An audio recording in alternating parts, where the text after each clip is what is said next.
In America, welcome to Third Eye Knowledge with the messenger. We're going to talk about Obama, the culture war, Trump's reckless behavior consistently continuing up till now, and some of what our House Democrats have been doing pre COVID-19 and what they're doing now with our tax dollars. I think this needs to be covered. Let's get into the culture war. If he ever, because this is ideologically inconsistent and nothing adds up, so I think I'm deeming it as a political pivoting point. If Obama ever opened up that fucking can, okay, I think a lot of us in the conscious and aware community that have a high level of awareness on the truth of what goes on in Washington, something would have been done to Obama that would have broke many of Americans' hearts, especially in the African American community.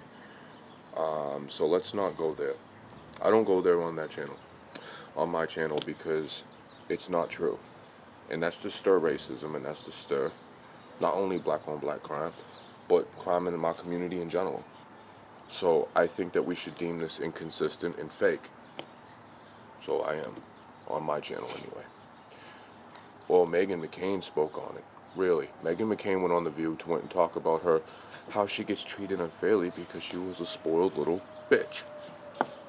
And all the McCains are spoiled, rotten, privileged people.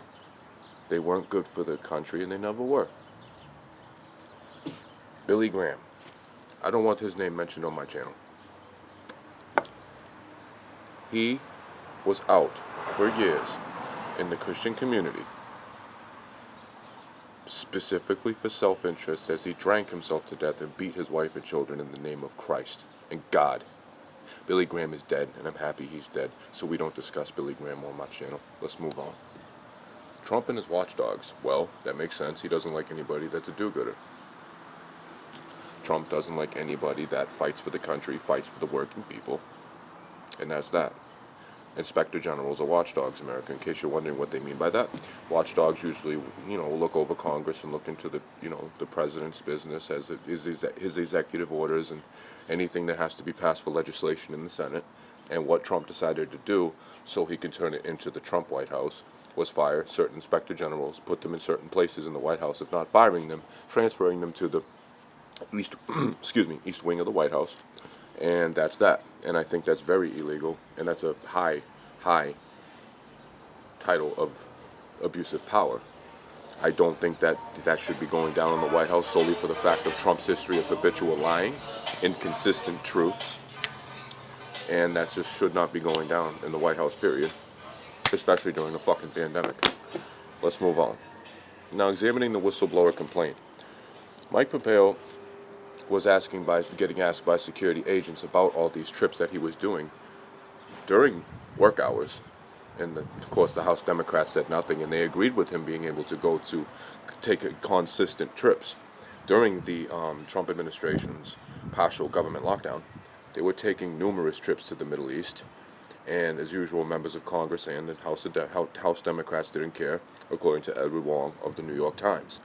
Now, starting this summer, House Democrats, like I said, were splurging our taxpayer dollars when they should have been investing in the pandemic of coronavirus testing, adequate testing, contact tracing. Not only were they spending money on numerous fucking trips to the Middle East, Mike Pompeo and his wife, they were spending it the way they wanted to spend it, America. Taking the house dog for the walk. Taking dogs for the walks and doing all that dry cleaning. America, that's keywords for committing crimes and perjury, fraud. Because America, by now, we should be to a point of awareness that we should no longer be trusting major organizations of power. They've shown inconsistent, not only empathy, but inconsistent work during this pandemic. We have seen them bury the economy, right? Cut stimulus checks to the American people. Hey, that's great, 1,200 beans, and if you're married with children, you get about 32 beans even, plus 500 beans a child. Okay? Now, 50% of this country is still not getting the checks. And I'll tell you exactly where they're going again in the video, because I want America to remember this. They let the big banks steal your money. Here's how they did that to the individuals whom did not receive your stimulus checks. It goes to the big bank, it gets cut, it gets put in the computer. They made a huge execute They execute it as a file, goes to the banks, it goes into the system, and it goes into numerous major banks. It shows up on the computer. It did crash one time, but they straightened it out right away. That's what technology does. We see the problem, we straighten it out. And that's where human error comes in, but it's not human error. If you trace the account numbers and all the numbers and sequences it takes to execute a deposit from the federal level, America, that makes no sense. It's from a federal level. It comes straight from the U.S. Treasury after it's signed off by the president and the government, and it goes to the banks. They stole your money. And if you really want to know how I know that, America, I've had really stressful times in my life. I've lived some dirty places. I've lived in some of the worst establishments in this country could offer. And, I know a little bit. And I'm not afraid to share this on here because I'm not condoning crime. I'm telling you how I know. There's people sitting in the White House that are using their technology for evil. And there's people sitting in these major banks way up here that are using their powers for evil. They're not tracing where your money's going either. I've already checked that out. So America, that's why I'm on here tonight, to give you another reminder, to stay aware. That shit's insane, America. We need to stop this, but again, House Democrats, you need to speak up. Not only has he been suspicious of science and experts, he's been suspicious of the wind. Donald Trump is suspicious of the walls in his house. Donald Trump is suspicious of the water that goes down his drain or through his faucet. Why is Trump so paranoid? America, I like that question, so I'll try to answer it for you. If you look at the psychological histories, if you study Sigmund and Freud, doesn't matter which level, Sigmund Freud, narcissism is a sign of a disability, a cognitive disability. Narcissism is believing your own lies. Consistently building false stories for self-interest and personal gain. That's narcissism. But another sign of cognitive disability or cognitive erosion would be his paranoia. Now, being an ex-acid freak and an acid addict and hallucinogens that I've dabbled in throughout my young adult life, that man is a drug addict. Again, on this hydroxychloroquine, I will definitely give my conscious input.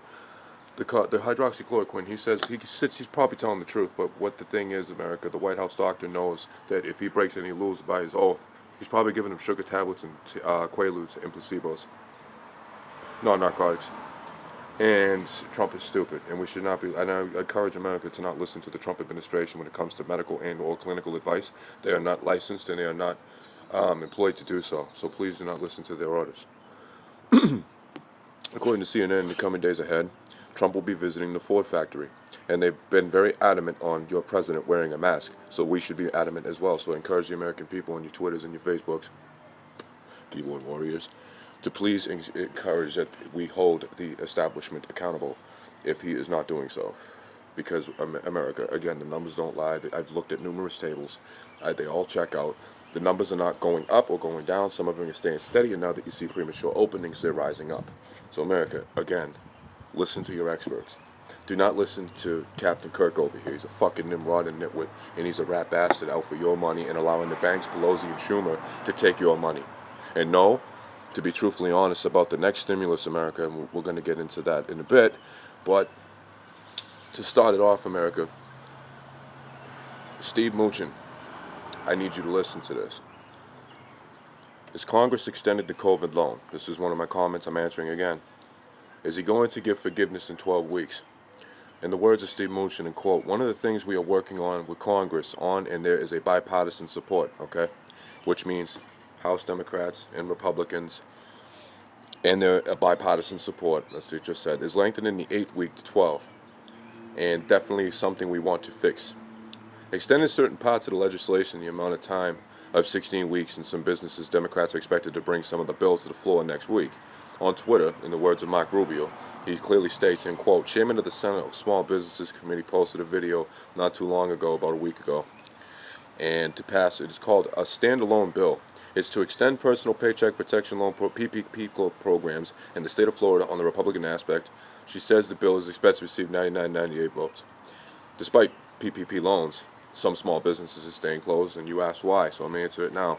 According to Rubio, we are going to change the PPP, so if you got the PPP loan, you have 12, 14 to 16 weeks, depending on the amount of employees, the amount of revenue that you are going to bring in, whether it's premature opening or how many people on you know this, employment staff, And it says still some purpose, just some more flexibility, because the crisis has changed, and the crisis has changed, and you still have till May 29th to spend these funds. I don't agree with the timeline. I don't agree with the timeline because some of my, for example, out in New Bedford, Massachusetts, America, some small businesses have under 500 employees, some of them have under 90 employees. And before COVID hit, some of these community places of employment had over 200. This extension is bogus, it's whack, and I'm going to tell you why. After May 29th, will Americans get a second stimulus? We're getting to that in a minute. Now, this is where it gets in there. This is where the PPP and the stimulus bill crash. Will Americans get a second stimulus? In all reality, they can give you a second stimulus. $97 billion left in the pot, right? And they've already spent $513 billion. So you do 513 times 97 divided by 50 states. And you'll get the answer of how many states get money each state. So I encourage the American people again to do that. And if you need any more information, please comment down below. This is the information for today. So I wanted to wish everybody a happy, healthy, wealthy week. Stay safe. I hope this information has helped some Americans who's lost businesses or run small businesses, and individuals that are confused on the hydroxychloroquine and any other information that has been covered on basic cable in a very lousy way. Peace.